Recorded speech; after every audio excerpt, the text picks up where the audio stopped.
Brush करिबा बेले आपणक माढ़ीरू रक्तस्राव हेउछि कि किंबा जंत्रणा अनुभव करुछन्ति कि एहा पायरियार आरंभ होई पारे, किंतु चिंता करिबार कोनोसी कारण नाही।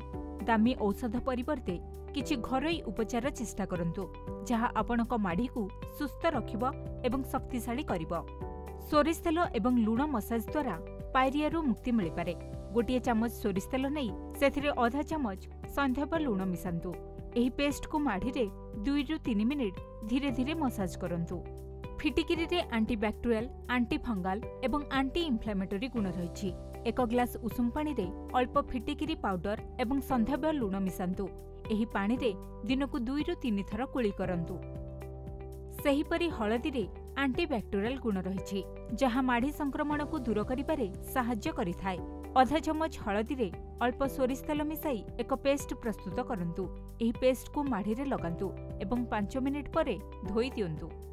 लवंग रे एंटीबैक्टेरियल एवं जंत्रणारू मुक्ति पाइबार गुण रहिछि। पायरिया समस्या पई 2 ରୁ 3ଟି लवंग चोबंतु किंबा माढ़ी रे लवंग तेल लगांतु। माढ़ी रे एलोवेरा जेल मध्य लगाई पारिबे एवं धीरे धीरे एहाको मसाज करंतु। एहा माढ़ीर संक्रमण एवं फुला को ह्रास करिबारे सहाय्य करिथाय। सेहीपरि अँला मध्य माढ़ी को मजबूत करिथाय एवं दांतर स्वास्थ्य पई एहा खूब लाभदायक। अँला पाउडर को पानी रे गोलांतु एवं पुली करंतु किंबा प्रतिदिन अँला रस पियंतु। एही सब उपाय अपनाइबा द्वारा आपण पायरिया समस्या को दूर करि परिबे।